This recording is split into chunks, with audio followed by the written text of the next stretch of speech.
the Tampa Bay Chocolate Festival 2024. This is sponsored by Generation Entertainment. Saturday and Sunday, February 17th and 18th, rain or shine, indoor and outdoor, at the Gulf View Square Mall in Port Richey, Florida. Folks, is anyone going to this event? Because if you are, I need you to go to the Duke Loves Rasslin Facebook account on Saturday the 17th. I am going to pin a post at the very top, okay? I want all the information. This is the event where Generation Championship Wrestling is supposed to restart under new leadership. Okay, according to the board of directors, we've already had everyone from Storm Thomas, who recently announced that he's injured, so he actually will not be competing at this event. But August Artois is in the main event for the GCW Championship. I want to know what's happening. I want to know what's going on. Life after Gomez for GCW. So please, I'm going to put up a post about the Chocolate Festival. And I want anyone who's there, go to my page, give me updates, let me know what's going on, please, because I have a funny feeling this is going to be a spectacle. Also, if you see Sticks there, please do not give him a hard time. But you can say to him, though, Sticks, it's unfortunate you forgot who your friends are. And I'll just leave it at that. But anyway, the Tampa Bay Chocolate Festival 2024, February 17th and 18th. Let me know if you are there, folks. Photos, comments, what the hell is going on? Who are the board of directors for Generation Championship Wrestling? The whole 9 yards there. That's right. You're locked in. Look at what we have here, folks. To the only show that matters. The cream of the crop. Duke Loves Rasslin. And there is no one that does it better than your host. I have come here to chew bubblegum and kick ass. The Duke. And I'm all out of bubblegum.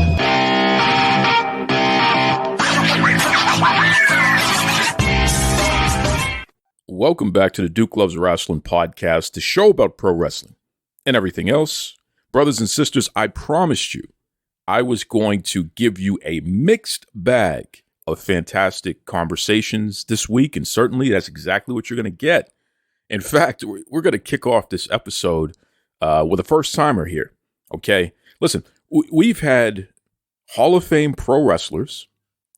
We have had football coaches. We've had Hall of Fame basketball journalists. We've had scientists, rocket scientists, mind you, on this show. OnlyFans models. We've had wrestlers, obviously, MMA fighters, the whole 9 yards here. But for the first time ever, we have a naval intelligence officer joining Duke Loves Wrestling. So this is going to be really, really interesting. It's a reminder of how diverse the pro wrestling audience really is. So without further ado, check out this conversation with the man, Travis Akers. Hi, this is Travis Akers. I'm a public school parent, a veteran naval intelligence officer, an activist and advocate in my community for public education and military families, and you are listening to Duke Loves Rasslin. Well, Travis Akers, you are one of the more popular intelligence officers that I've ever known of, who's also admitted that they're a big wrestling fan. So it's a pleasure to have you here on Duke Loves Wrestling, man. Thanks, Duke. It's great to be here. I am certainly an unapologetic professional wrestling fan, lifelong, and I just absolutely love the storylines, the entertainment, and it's a passion of mine that I will never apologize for. Well, since you're an intelligence guy, I'm gonna test your intelligence here. Okay, it's 2024. When it comes to AEW, what is the biggest story or the biggest thing that you're on the lookout for 2024? Oh, wow. So there are so many opportunities with the roster that Tony Khan and AEW have right now. You have some of the biggest legends of all time with Sting and Adam Copeland, and then you have some amazing young stars like Darby Allin and members of Bullet Club Gold. There's just so many possibilities to give us dream matches, inter-promotion matches. And I think this is a great opportunity to provide an alternative product as well to WWE for those who maybe enjoy more of the traditional in-ring storytelling and classic wrestling style. I think 2024 is going to be a milestone year for AEW as well, because it looks like Tony is starting this reset. He's bringing back the rankings. And I think that he probably is beginning to open up to some of the fan feedback, whereas before it seemed like he might have been closed off to it. And so we're seeing what looks like almost a reset or a fresh start for AEW. And I'm really excited. Unfortunately, we know Sting is going to be retiring here very soon, but I'm really excited to see his retirement match. But I'm also really excited to see new champions, new talent emerge and get pushed to the top and to become more recognizable faces and names in the industry.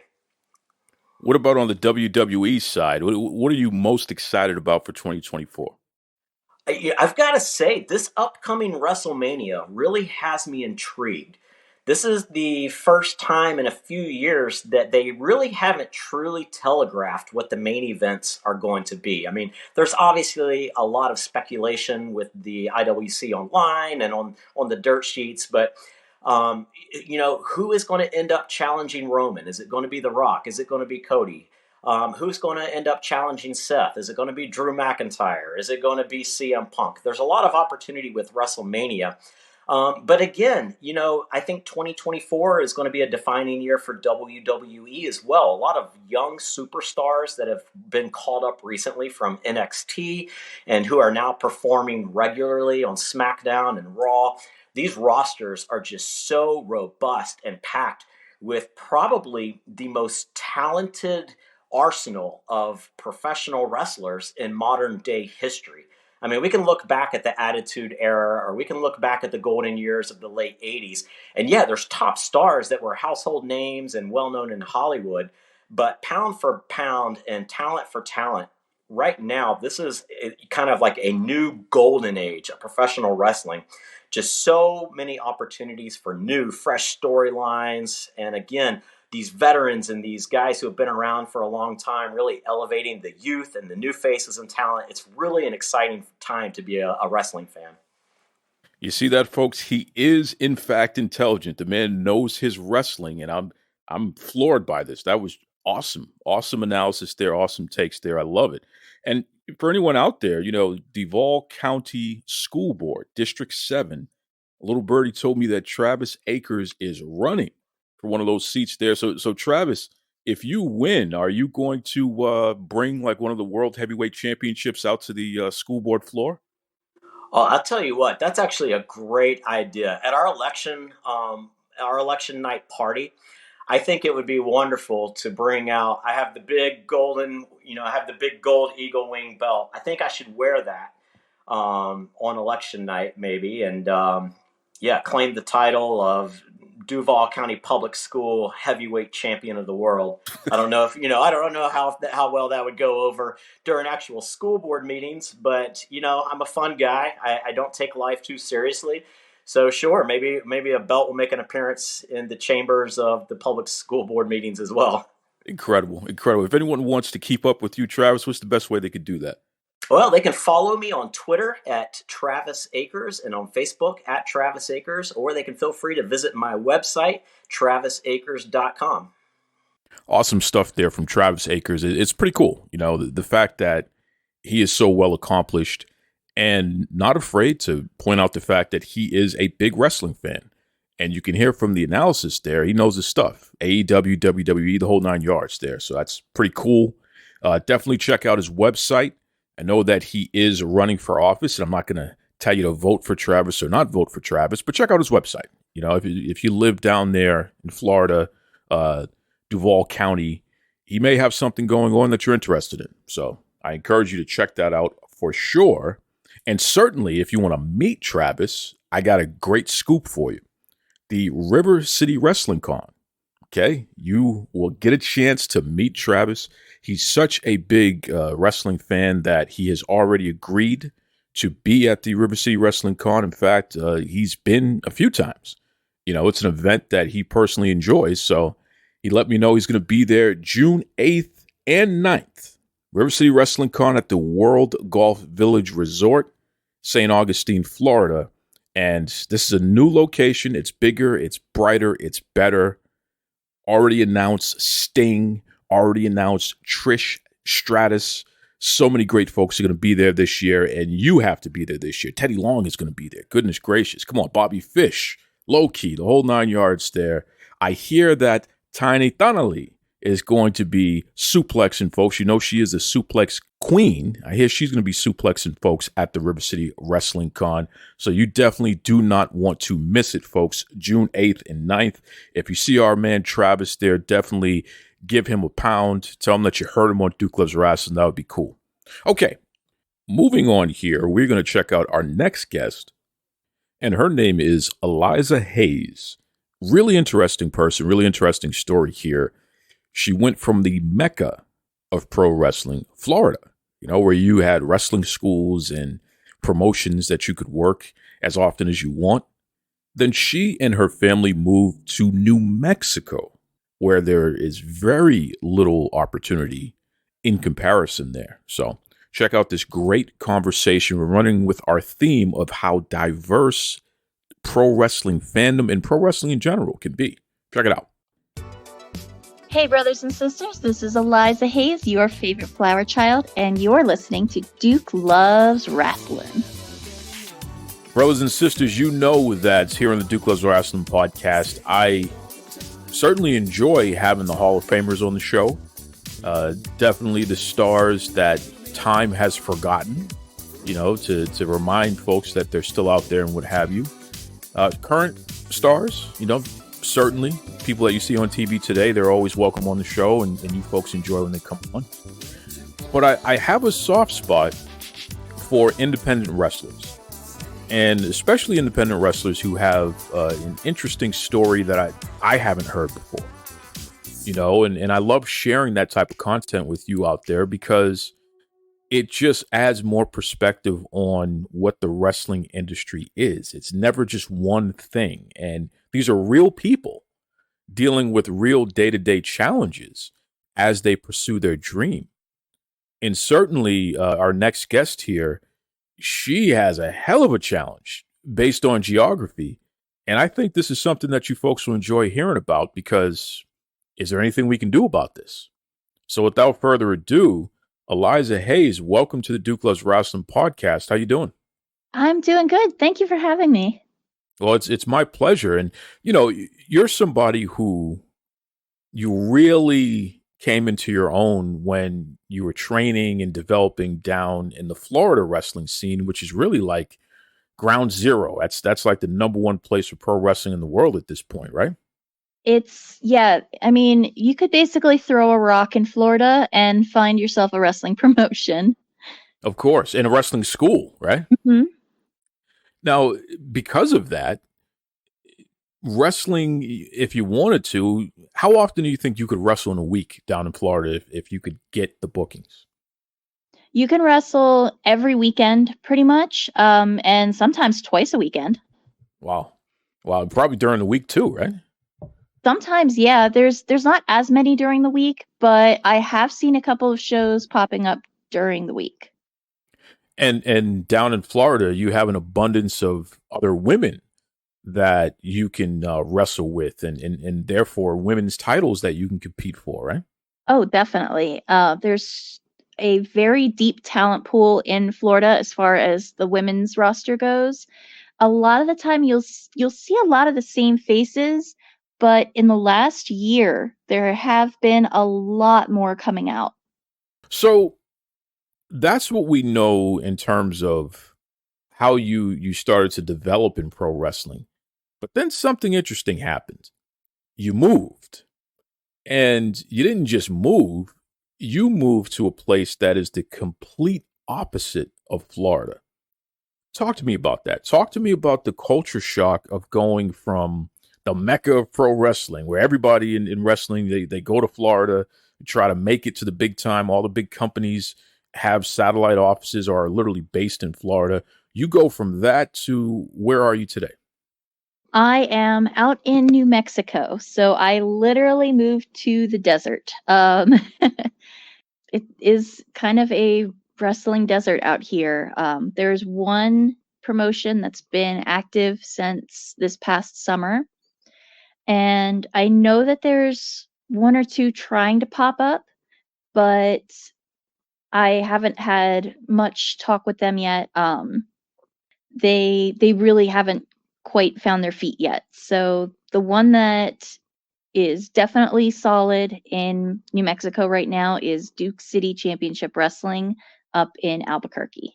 Okay, well, Duke City Championship Wrestling, I'm going to sue all of you because you took my name and you slapped it on your promotion. You're over here trying to make yourselves a big deal. So unless Eliza is the champion, I think that I need to take you folks to court. So I'm just going to put that on the record there. Well, they don't have a women's title yet, but Albuquerque has the Dukes is, I think, one of their teams.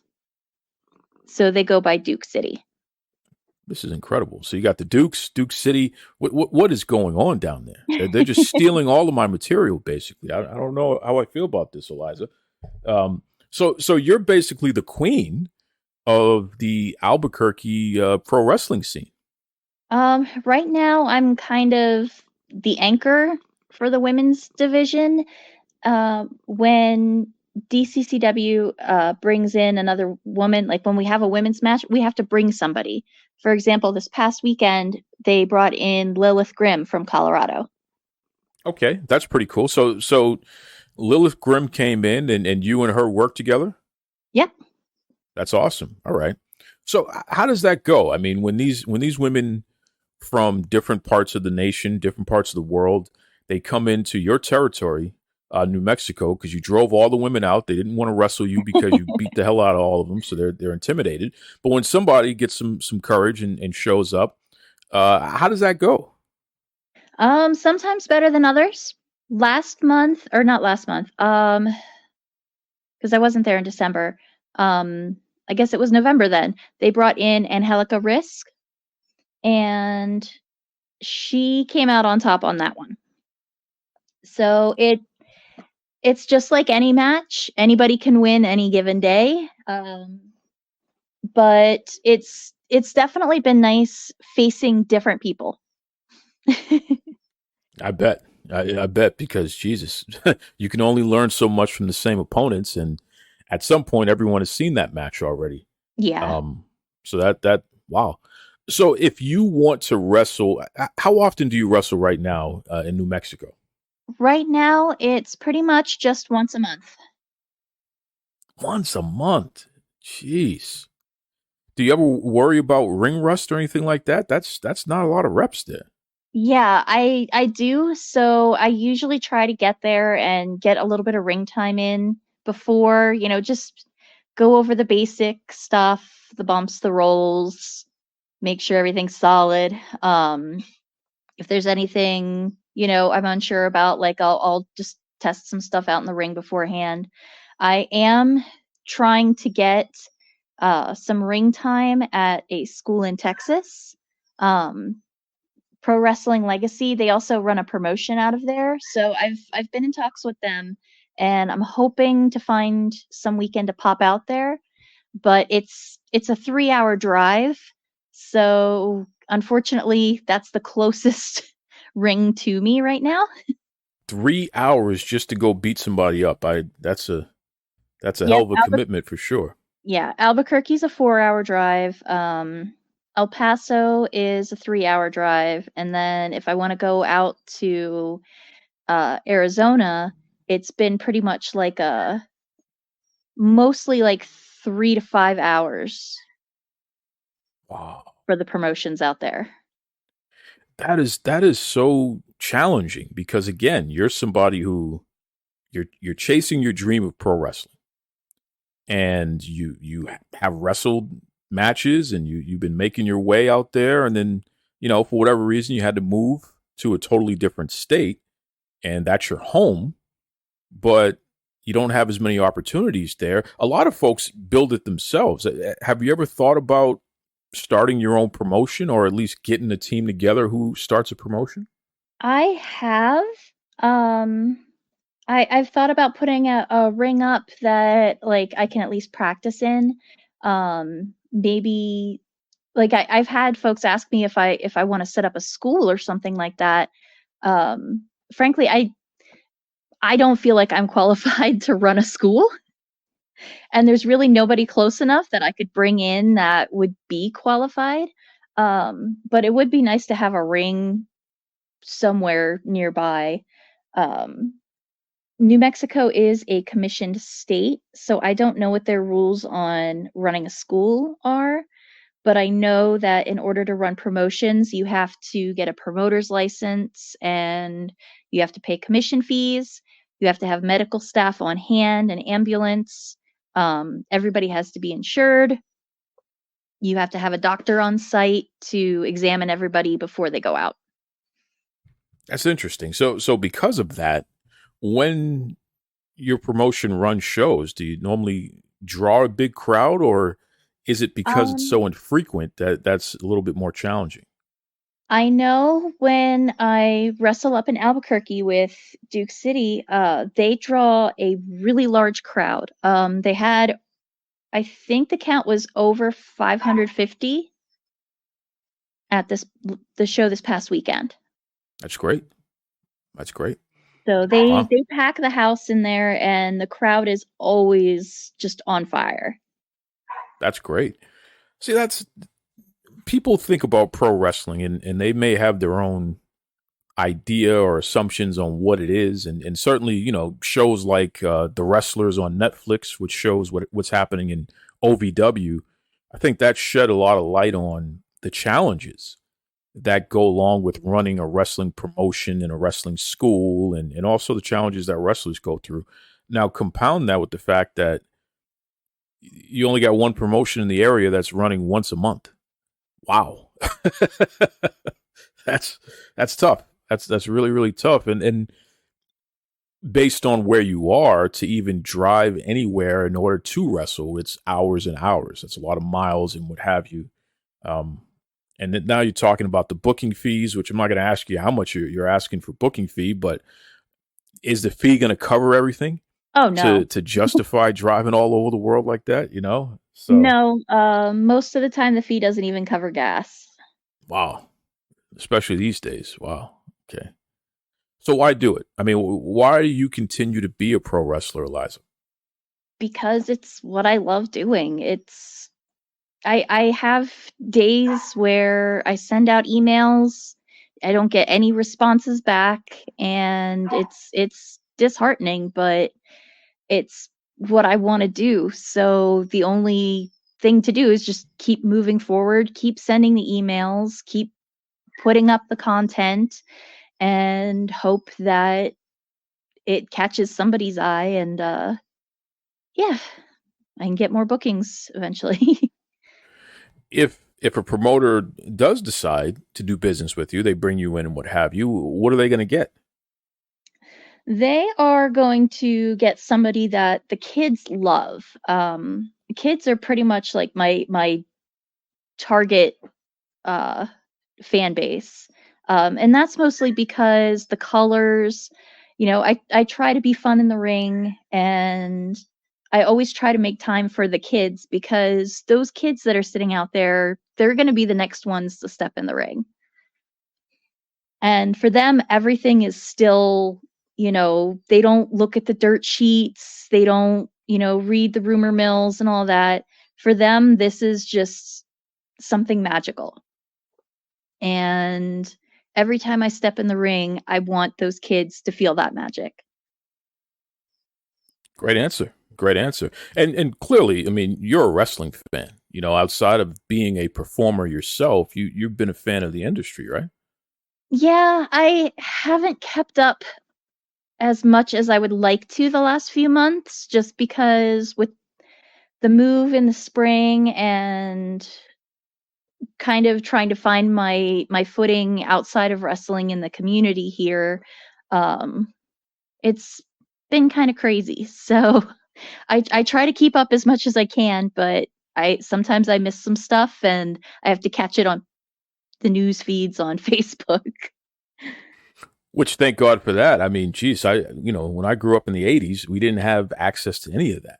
Yeah. So if you missed it, then maybe you had a VCR where you were recording or what have you. But outside of that, if you missed it, you missed it.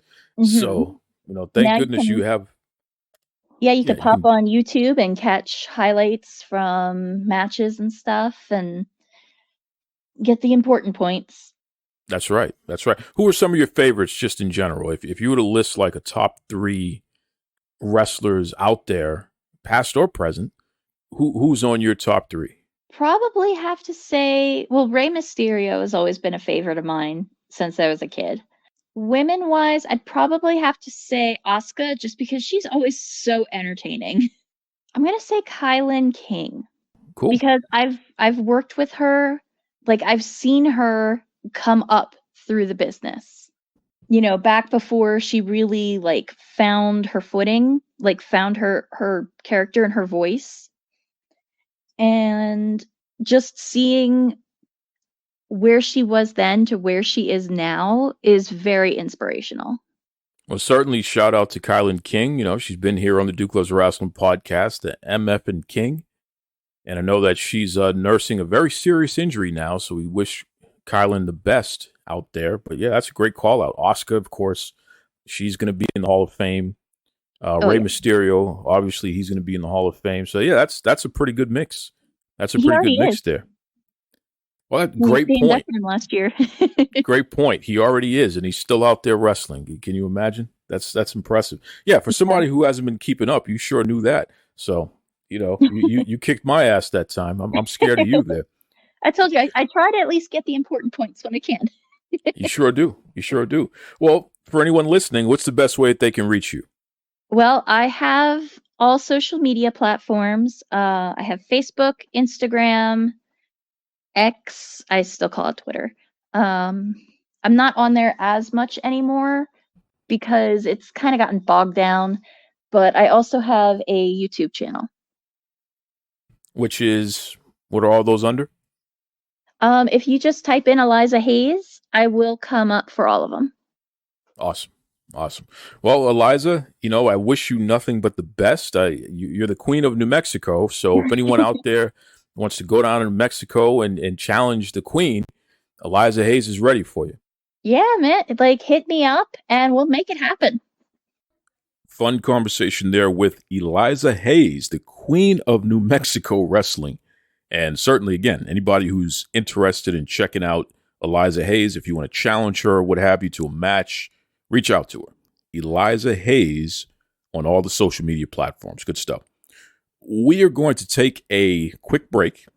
And when we come back, you are going to hear from another first, at least for me, and certainly a first here for Duke Loves Wrestling, a pro wrestler who is from Iraq. Wow. Let's talk hydration. See, I carry something to drink with me every single place that I go because I am concerned about being dehydrated. It runs in the family. Everything from dry mouth, dizzy spells, fainting. It's pretty serious. And I've tried all the different types of waters and sports drinks. Let me tell you something right now. Liquid IV. That has been the most efficient at keeping me hydrated and doing so pretty quickly. Okay, Liquid IV has 5 essential vitamins and is 2 times faster at keeping you hydrated than water alone. And I'm serious, man. Everything from vitamin C to vitamins B3, B5, B6, B12. Liquid IV also is non-GMO, so it's free from gluten, dairy, soy. So for all you folks out there with food allergies, this may be right up your alley.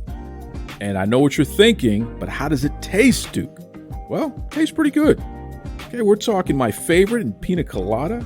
They also have tropical punch, strawberry, new flavors like sea berry and strawberry lemonade. You can enjoy this stuff, man. But don't take my word for it. I want you to stop what you're doing right now and head over to liquidiv.com. Use the promo code Duke Loves Wrestling so you get 20% off your entire order. I mean, anything. that you order on liquidiv.com. So what are you waiting for? It's time for you to shop better hydration today. Use the promo code DukeLovesWrestling over at liquidiv.com. Save yourself 20%. Stay hydrated. Most importantly, enjoy life. That's right. Now let's get on with the show.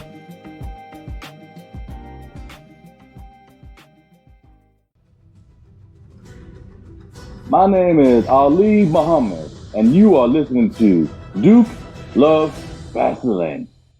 Brothers and sisters, you know I am a huge fan of the independent wrestling scene, and I'm always happy to highlight folks who are on the indies and really, expose them to the greater audience out there in the world. And certainly our guest here is someone that has a very, very interesting story, one I've never actually heard before in pro wrestling. So this would be cool. Without further ado, Ali Mohammed, welcome to the Duke Loves Wrestling podcast. How you doing, brother? I'm doing well. How you doing today? Another day in paradise, man. I know it's been a lot of crazy information out there in pro wrestling, especially in WWE land. But today we're going to be talking about Ali land. So let's start from the beginning here. Where were you born? Where are you from? Talk to me about your journey there, Ali. This may shock a lot of people, but I was born in Everett, Washington, United States in January of 95. Oh, cool. Okay, so you were born in Everett, Washington. Talk to me about Washington. I mean, did you spend a lot of time in that state? If you did, tell me a little bit about the state for somebody who's never been there before. I was born in Everett in 95.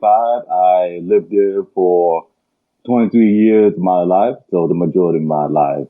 Everett is a fairly small city, and it's a very peaceful city, I would say. There are, of course, a few crimes here and there, but it is it's a good place to live. Like, it gets cold sometimes, but we do have summers here and there, and it is a good place to live.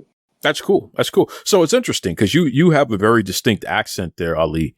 Mm-hmm. And is that an Everett, Washington accent, or is there something more going on there?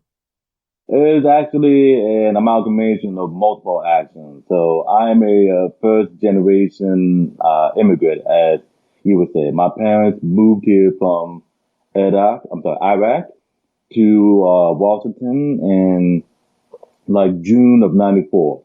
Then a few months later, my mother gave birth to me. As I was growing up, I was basically learning English around the same time as my family. My dad did go to community college to learn English, but for a lot of my family members, my mama including, we learn our English either by television or when my older cousins go to kindergarten, get their ABC notes, and when they came back, basically everybody learn the ABC together. And while we do learn English from textbook right now, sometimes like my dad and my uncles who go to college, they do bring some of the lessons back home. So everybody's learning English together.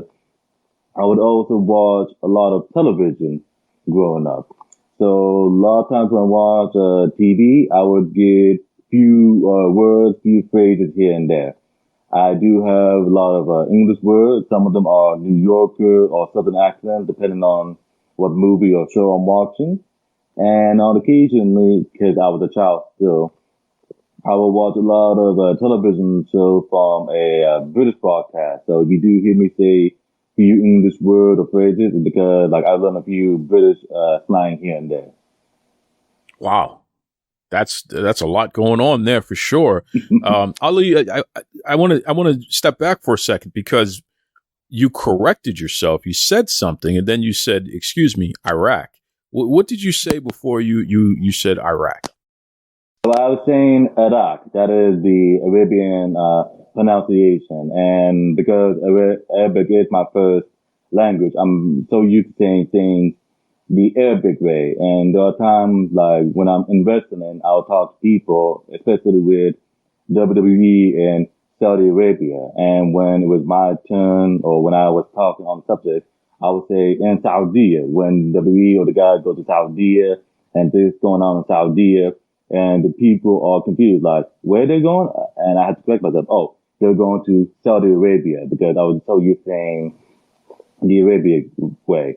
It's the same thing with either Iraq, Iraq, Iran, Iran, Jordan, Yemen. Like, I'm so used to saying it the Arabian way, so I have to correct myself. That way, the English-speaking audience can understand where I'm referring to, which country I'm referring to.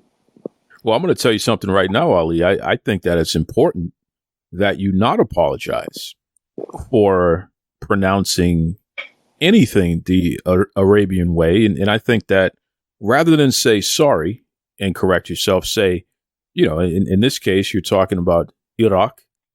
So you say Iraq, what you would refer to as Iraq. So it's great that you're saying both, because you're educating others. Like you just educated me on the correct way to say Iraq as opposed to Iraq. And I appreciate that. But don't apologize, because you're not wrong. You're 100% right, my brother. I understand. I'm not being apologetic. I'm just saying more or less, excuse me, or I meant to say, but a lot of times I'm just used to saying, one thing. Like for this month, I would say, I'm sorry. Next month, I would say, excuse me. Like I'm sometimes switch my vocabulary every now and then. Well, because you got a lot more vocabulary than somebody like me. I don't speak other languages. I can understand a little bit of French and Spanish. I mean, I took years and years of Latin, which helps. But unlike me, who literally has one primary language that I speak, you speak multiple languages. So it's pretty awesome. Now, tell me something. Have you ever been to Iraq? Yes, I have actually been to Iraq. I've been to Iraq on 5 different occasions. Okay, cool. All right. So talk to me about Iraq in the modern times here, because what I'm curious about, I mean, we've had so much war and fighting, attempts at rebuilding, but we don't really get the full picture of what it's like over there from somebody who is actually of the culture. So for you or your family, that's your family's land and what have you. You are part of the culture. You are, even though you're born here in the United States, you always be Iraqi as well. Talk to me about over there and in more modern times. I mean, are we in better shape than maybe it was when you were first born, or do you feel that Iraq is in trouble right now? Well, mind you, the last time I've been to Iraq was in December of 2017. I was there from like the second week of December to the last week of December. And when I arrived in Iraq, the news I hear from everybody was the Iraqi and the Iranian and Syrian army. They've successfully pushed out the ISIS terrorist group from the Iraqi borders into the mountain range of Syria. And when I went home to Nasiriyah, the district where my family originally lived, I do see the economy is slowly recovering. And I once drove by a large farming field, and my cousin was telling me they were planting a lot of vegetation. They were building like lettuce, cabbages, tomatoes, watermelon. And when I went to the shopping district, I do see a mall being built. So the economy is slowly getting built back together. And we Arabian people, we're more resilient than people give us credit for. So we are recovering. It's just a little bit slowly. And of course, after the pandemic, and right now there's a little bit unrest in the Middle East after what happened. But yeah, slowly but surely we are recovering, the country of Iraq. Now talk to me about the food, man. I'm big on food. I love cultural foods from all over the world. What's your favorite Iraqi food? I really love sheikh kebab in the Middle East. Like, I don't know why, but I just really love the sheikh kebab. There are times where I would visit over to Iraq. We do eat various other foods for the Middle East. Like, we have chicken and rice. There's baklava. There's also a lot of Middle Eastern sweets I do love to eat. But occasionally, every once in a while, my family would make us kebab because they know I love it. So Kebab is very much my favorite Arabian food. So when you have kebab, is that lamb? Is it beef? What do we have in the kebab for the base meat? Majority of the time is usually from lamb. Awesome. I love. Listen, I'm one of those people, man, that when I was in college, I had discovered shawarma. You know, I'd never had shawarma before. Lamb, beef mixed in the pocket with all of the spices and all the fixings and what have you, and that really took me on a ride throughout different types of food from that part of the world. So different types of Arab foods and things of that nature there. And my goodness, man, I love it all. You know what I mean? The food is it just tastes cleaner and, dare I say, healthier in a lot of ways, right? But it's mostly how we treat our livestock. When it comes to how we treat our sheep or chickens, we raise them differently, and we, of course, slaughter them differently. So a lot of times the meat is cleaner the way they are. Absolutely. Shout out. Okay, so I need to get some kebab because you got me hungry now. Now, do you have your kebab spicy or are you not so spicy? I'm not a big fan of spice. I am trying a little bit every now and then, but I'm generally not a fan of spicy food. Gotcha. Now, what about the desserts, man? Because I know the desserts can be crazy. Mango, cashew, you name it.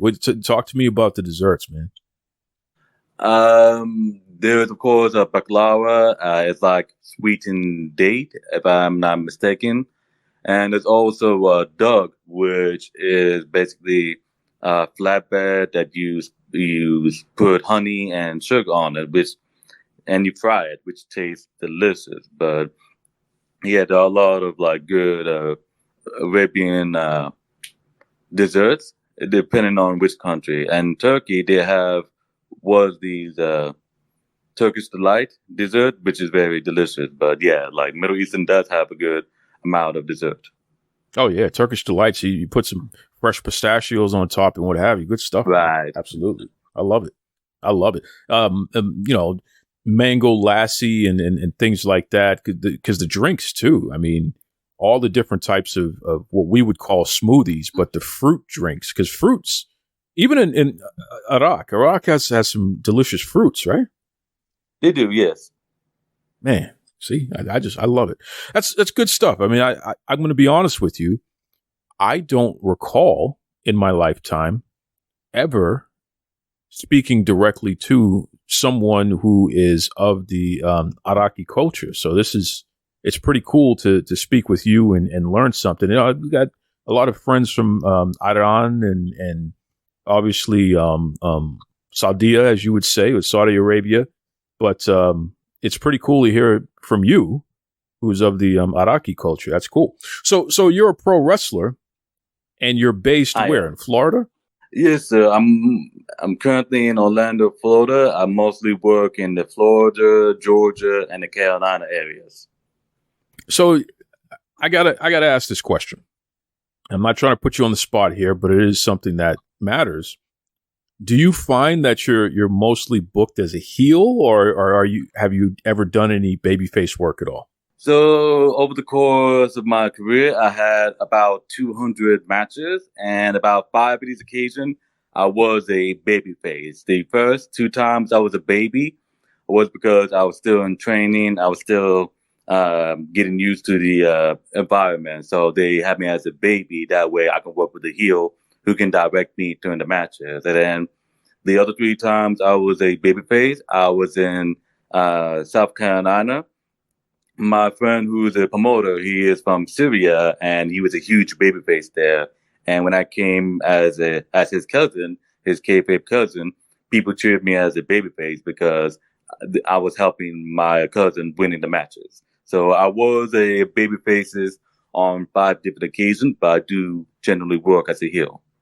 Now that's interesting. Are there a lot of Syrians in South Carolina? There are a handful of Syrian. It's just my friend, my kayfabe cousin, is the only one I know as a wrestler. Gotcha. That's really, really interesting that, utilizing the Syrian culture is getting over the way that you just stated there in South Carolina. I gotta look into that. I'd love to report on that here on the show. That's pretty cool. Shout out to all of our Syrian brothers and sisters out there. So primarily you're utilized as a heel. How does that make you feel, man? I mean, the fact that your gimmick is an ethnic gimmick, and you're booked as somebody who's supposed to go out there and do dastardly things, for lack of a better term. I mean, how does that feel? Well, a little bit off topic, but in both wrestling and in real life, a lot of times when it comes to doing businesses, you gotta do what the business dictates. What I'm saying is if you are in a restaurant business, you won't give the people the food that you are advertising. When you are in a clothing business, you won't give the clothing that you're advertising. Now, when it comes to wrestling, I'm in the area, especially in Florida, where the majority of the population is Caucasian, Black Americans, and Puerto Rican descent. So a lot of times their heroes will be Caucasian wrestlers, Black wrestlers, and Puerto Rican wrestlers. So I'm the only Arab basically in the area.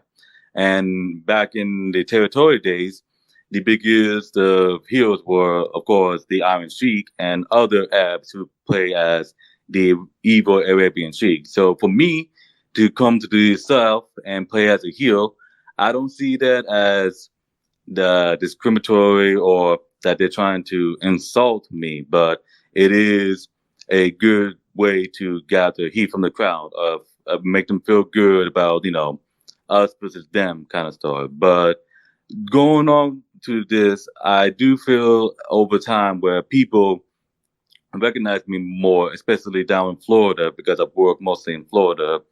And occasionally I do get cheered even as a heel. So over time, like me and another wrestler, I don't speak to him, but Mustafa Ali, he mentioned this before, where he wants to let the people know that not all Middle Easterns are evil, and he wants to change that. And I came to the point of my career where I want to try to let people know, like, yes, I'm Arab and I'm not evil just because of the old stereotype in wrestling or what the political landscape says that we're evil just because we have different views than most Americans.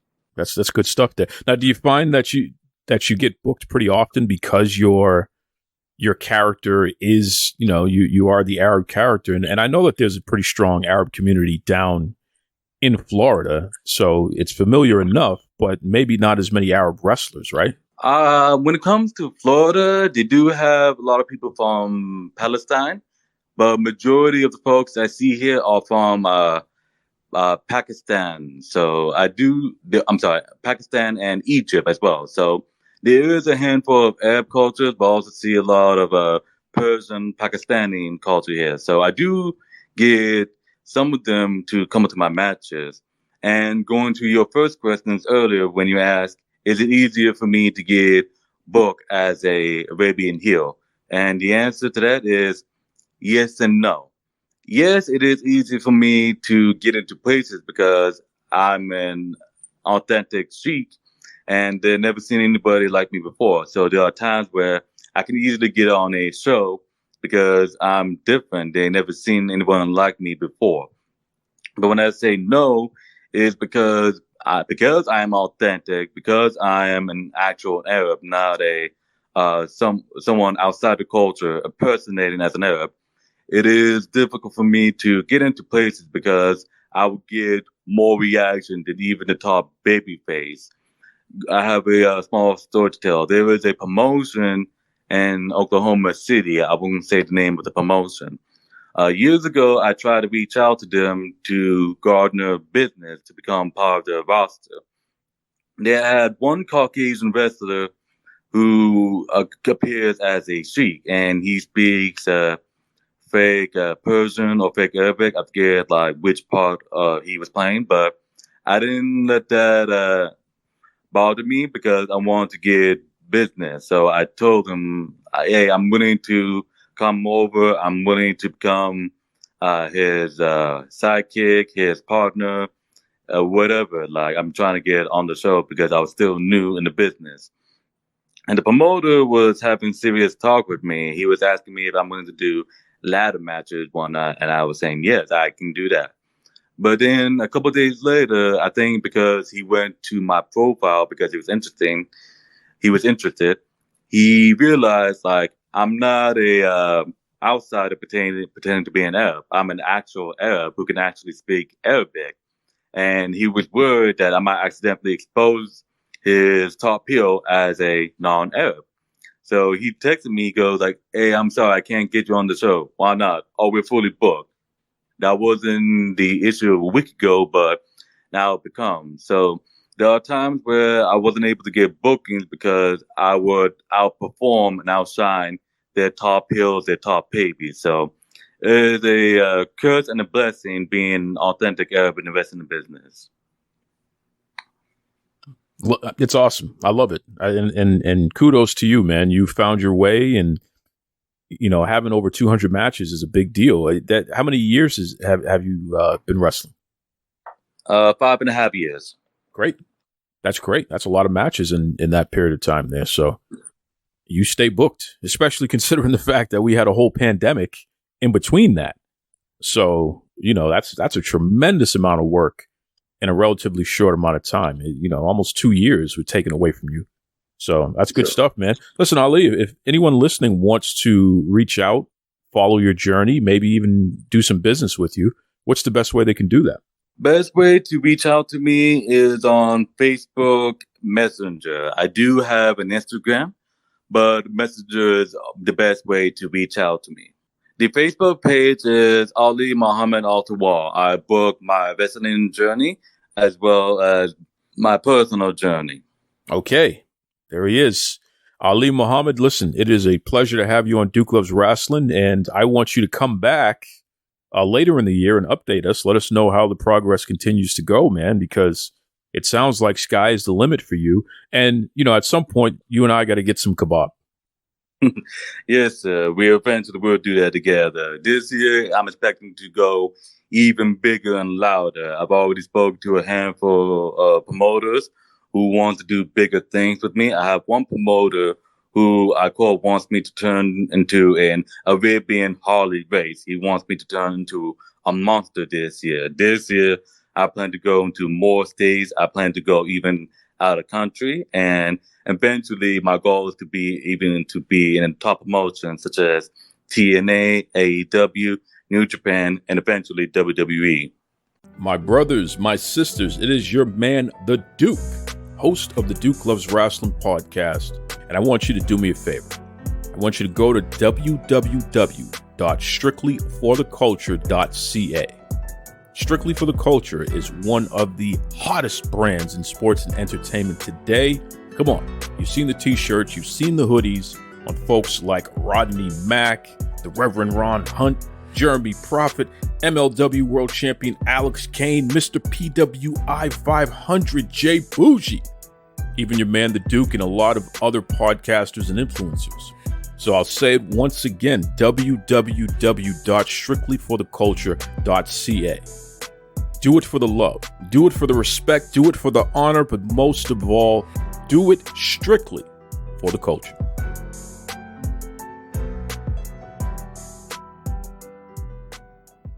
Be kind to yourselves and be kind to others.